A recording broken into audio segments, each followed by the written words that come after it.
رو داخل سایت گذاشتیم برای کسانی که خب نیستن و نمیتونن استفاده کنن و همینها رو من هر هفته آروم آروم آروم میخوام روی هم توسعه فردی هم توسعه بیزینسی خانم‌های مقیم امارات کار بکنم که این چیزیه که خب دائمیه.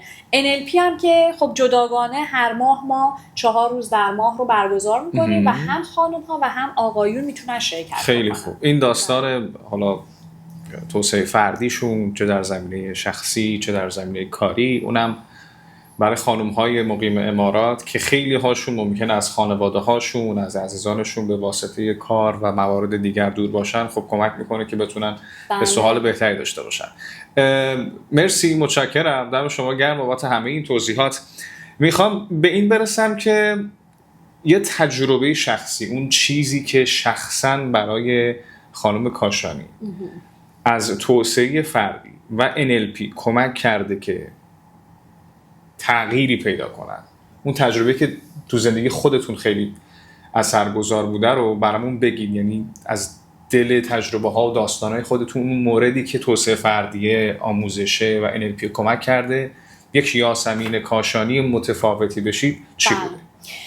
ببینید از همون میگم سال 99 که بهتون گفتم، البته قبلش هم من دوره‌های خودشناسی گذرونده بودم، سال 94 و 95 گذرونده بودم، یه سری کتابا خونده بودم، ولی فشردگیش از سال 99 شروع شد و اون هم به خاطر این بودش که یوهویی همه چیز برای من بسته شد. یوهویی من توی یه بیزینسی که زده بودم به خاطر داستان کرونا مجبور شدم که جمعش بکنم. یوهویی توی یک رابطه‌ای که قرار بود به ازدواج ختم بشه بریکاپ انجام شد. بعد یوهویی کرونا گرفتم، 2 هفته توی اتاق زندانی بودم و دیگه همه چیز احساس کردم درای دنیا برای من بسته شده و فقط از خدا کمک خواستم. گفتم خدای من رو در مسیر درست بنداز و اون چیزی که درسته تو فقط، من دیگه هیچی نمیدونم دیگه، اون کارمه، اونم روابطمه، اونم سلامتیمه، دیگه چی میمونه برای آدم؟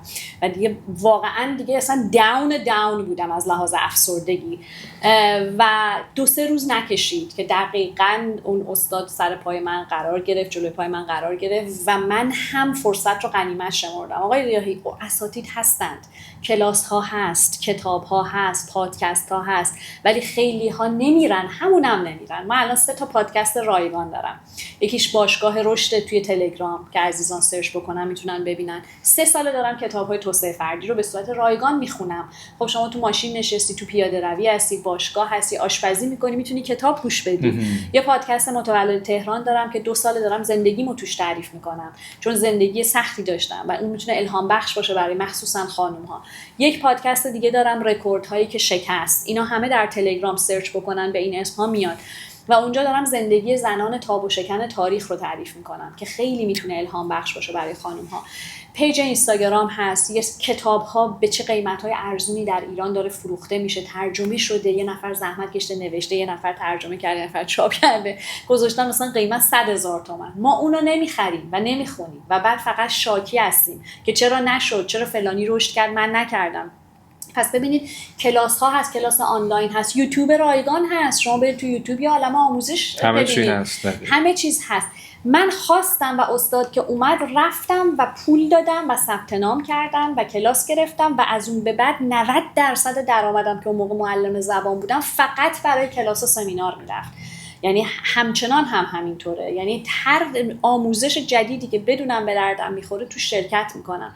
من چطور توی توسعه فردی تونستم رشد بکنم؟ درنگ نکردم، اول این که خودم یاد بگیرم چیه و بعد همونطور که گفتیم تو زندگی خودم هر استادی بهم یاد داد پیاده کردم.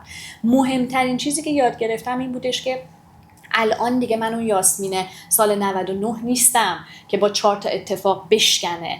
اتفاقات خیلی بالاتر و سخت‌تر از اون هم افتاد بعدش، ولی چون من به اون سپر آگاهی در اصل مسلح شده بودم، با اون سپر تونستم که ازش راحت‌تر عبور بکنم. اتفاقات هست، مرگ عزیزان هست، طلاق و جدایی هست، نمیدونم ورشکستگی مالی، اینا برای همه آدم‌ها اتفاق میفته، بیماری صعب العلاج. ما نمیتونیم اونا رو کنترل بکنیم، اونا میان. درسته؟ من تنها چیزی که میتونم تغییر بدم خودم هستم و اگر خودم رو بتونم رشد بدم و صیقل بدم با یادگیری و در فضای مثبت خودم رو قرار دادن، این باعث میشه که همیشه محافظت بکنم از خودم و اون شکستنی که بیفتم به قرص خوردن و افسردگی و دیگه هیچکی رو نبینم و از زندگی کلا سیر بشم و اینا رو نداشته باشم. چون زندگی آقای ریاحی انقدر ارزشمنده، انقدر زندگی قشنگه و زیبایی های خودش رو داره که واقعا باید براش جنگید. یعنی ارزشمنده. همین که من زنده هستم و نفس میکشم، همین رو باید شکرگزار باشم. شکرگزاری چیزی بود که من در زندگیم پیاده کردم و از سال 99 هر روز شکرگزاری هامو با جزئیات مینویسم و همیشه شکرگزارم به درگاه خداوند که آقا همینی که الان، همین هر چیزی که داریم، از سلامتی، از هر چیزی که هست، این رو بدیهی نیست که ما داشته باشیم. خیلی‌ها ندارن. اصلا چیز بدیهی نیست. میشه من تو بیمارستان خوابیده باشم، اینجا نباشم، یا هر چیز دیگری. بنابراین اون شکرگزاریه سطح فرکانس رو میاره بالا. اون شکرگزاریه کائنات میگه که خب تو پس قدر این چیزهایی که بهت دادم و دونستی، پس من بیشتر بهت میدم. این چیزی بود که در زندگی شخصی خودم طی این چند سال تجربهش کردم که با شکرگزار بودن، با قدردان بودن از چیزهایی که دارم دیگه نق نزدم، اصلا دیگه شاکی نیستم سر هیچ چیزی. اون چرا رو دیگه نمیپرسم خدایا چرا من؟ آخه دلیل نداره. هر کسی یه مشکلی داره. چرا من نداره؟ من یه مدل، مثل اینکه لباس شما سفید لباس من زرده. هر کسی مدل مشکلش یه مدلیه. و اگر که چراش اینه که خداوند تو رو دوست داره، میندازت تو چالش که تو اون چالش رو حل کنی، یه قدم بری جلو. آدمی که چالش نداره، آدمی که زندگیش صافه، رشدم نداره و اون آدم رو کسی بهش تکیه نمیکنه. اون آدم رو کسی ازش قدردانی نمیکنه. اون آدم برای کسی جذاب نیست اصلا. یعنی یک شخصیت اگر بخواد کاریزماتیک باشه، باید تونسته باشه یه سری موانع رو طی کرده باشه. اگر کسی میخواد مدرس توسعه فردی باشه، کوچ باشه که به آدم‌های دیگه کمک کرده باشه، اول از همه خودش باید اون موانع رو حل کرده باشه. اون سختی‌ها رو قشنگ ازشون عبور کرده باشه که بتونه به دیگران هم در اصل آموزش بده که شما هم بیاین این کارو بکنید. من هر لحظه زندگیم آقای ریاحی، هر لحظه، حالا میگم چه مالی بوده، چه عاطفی بوده، چه سلامتی بوده، چه هر چی، هر لحظه زندگیم این حسو دارم. یعنی این حسی که خدای شکرت که من در مسیر رشد و آگاهی قرار گرفتم، اومدم تو این مسیر که الان هستم و همچنان هم این مسیر ادامه داره. و 4 سال گذشت، 99 بیشتر دیگه وارد سال 5 شدیم. این سالها گذشت و خیلی ها هم با من این سالها رو گذروندن ولی این مسیر رو نگذروندن و الان که من و اونها رو کنار هم قرار میدیم، من میبینم که پس ببین تو چقدر تغییر کردی، تو چقدر تونستی اول به خودت کمک بکنی با توسعه فردی و بعد تازه برسی به مرحله بعدی که بتونی به دیگران کمک بکنی. و این دقیقاً شده اون چیزی که احساس میکنم هم رسالت من هست و هم چیزی که ازش لذت میبرم و هم اون چیزیه که هر روز قدردانش. چقدر این پارت آخر صحبت هامون و تجربه خودتون حداقل برای من درس داشت. زندگی چپ و راست برای شما چالش و سختی داره. داستان کرونا اون چند وقت سختتون داره و بپذیریم، یه بخش پذیرشی که فرمودین اول صحبتاتون. بله. بپذیریم و بجنگیم. بله. یعنی اوکی میخوای شکست بخوری، بخور، پاشو به کاری بکن. این اقدامه. یعنی شما اینجوری بوده که اوکی اقدام کردید برای شرکت در کلاس. بله. اقدام کردید برای بلند شدن، اقدام کردید خب چقدر قصه بخورم، حالا جدایی، مریضی، خب چی کار کنم، زندگی دیگه. و این چی کار کنمه، یعنی میتونم، حالا منو یاد تئوری انتخاب میندازه. بله. من انتخاب میکنم بله. که قصه بخورم یا یه کاری بکنم و همیشه یه کاری کردنه. آفرین. یه کار دیگه این پله پله اصلا درست میشه، شما رو تو مسیر قرار میده. و همش به قول شما، اینو قطعا توی داستان توسعه فردی و NLP میگین، اقدام. بله. شروع کن، حتی شده یه صفحه، یه کتاب، بله. یه پیج، یه پیاده روی، یه صبح زود بلند شدن، یه دونه تماس تلفنی و همش از اون یه دونه اقدام کوچولو شروع میشه. و راست میگین، یعنی منم الان اینجوری بودم که تجربه شما رو شنیدم، جنگجو باشیم. آقا سختی هست، چالش هست، ناراحت شو، قصه بخور، حتی قرشم بزن، ولی ادامه بده، بجنگ، برو جلو. بله ما ببینید آخه زندگی واقعا اینجوری نیستش که من همش تو خوشی باشم. آره، اصلا قرار نیست این اتفاق بیفته.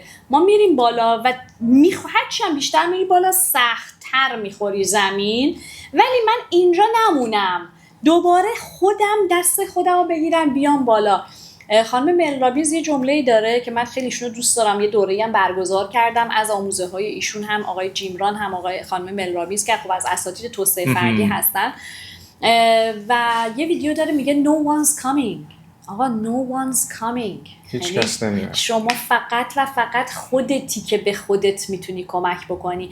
و یه نکته دیگه هم که بگم، تأثیری که در این توسعه فردی در من گذاشت این که انتظاراتم رو از دیگران به صفر رسوندم و زمانی که انتظاری از هیچ کس نداشته باشم و گله و شکایتی که تو چرا برای من نکردی، حالا پدر و مادر، همسر سابقه، نمیدونم دوسته، هر کسی که هست، وقتی به صفر رسید اونجاست که میگی پس خودم دست خودم رو میگیرم، بلند میشم و میرم تو مسیر رشد. دقیقاً همینه. خیلی یاد گرفتم ازتون و خیلی عالی بود. چجوری میتونیم در واقع با شما در ارتباط باشیم؟ حالا برای عزیزان اینکه مخصوصا دوستانی که در امارات و دبی هستن، کارگاه ها در آینده چجوریه، چی کار میشه کرد، چجوری اقدام کنیم، چجوری بیایم و بتونیم رشد کنیم؟ بله بسیار عالی. من خب یه پیج اینستاگرام دارم که خب عزیزان حالا باز منشن میکنیم، یاسمین.کاشانی هستش و اون 3 تا کانال تلگرام هم که گفتم که عزیزان میتونن داشته باشن و اینکه از طریق همون تلگرام، از طریق اینستاگرام میتونن پیام بدن اگر میخوان تو کلاس‌های حضوری ما، مخصوصا خانم‌های مقیم امارات، در کلاس گنج درون شرکت بکنن برای توسعه فردی و خب آقایون و خانم‌هایی که دوست دارن در یک دوره بین‌المللی NLP شرکت بکنن و از این فرصت بی‌نظیر استفاده بکنن، چون اینجا هست کلاس NLP، اولا به زبان انگلیسی هست که خب خیلی تخصصیه، یعنی حتی من که 20 خورده سال تدریس میکنم خیلی با چالشه چون درس‌ها تخصصیه، ولی خب من دارم به زبان فارسی درس میدم و تنها مدرسی هستم که دارم تو امارات به فارسی درس میدم، ولی همون مدرک بین‌المللی رو دارم میدم و با شهریه‌هایی که 1/2 و 1/3 شهریه بیرون هست. بنابراین عزیزانی که به دنبال این هستن که رشد داشته باشن، خودشون رو تغییر بدن، NLP خیلی به دردشون میخوره. عزیزانی که مشاور هستن، کوچ هستن، میخوان در کنار کارشون یا روانشناس هستن به عنوان مکمل استفاده بکنن از تکنیک‌های NLP و آموزه‌هاش، باز برای اونها مناسبه که از طریق میگم پیج اینستاگرام یاسمین.کاشانی میتونن تماس بگیرن و ما در خدمت. خیلی عالی، دم شما گرم. با آرزوی سلامتی و موفقیت خیلی بیشتر و مهمتر تاثیرگذاری روی آدم‌های بیشتر برای شما. مرسی. و چیزی که یاد گرفتم این که یه جمله گفتید در مسیر آگاهی. امیدوارم که همه در مسیر آگاهی باشه، روز به روز بیشتر و بهتر. مرسی، ممنون شما از شما. متشکرم. خدا قوت. حله عالی. خوبه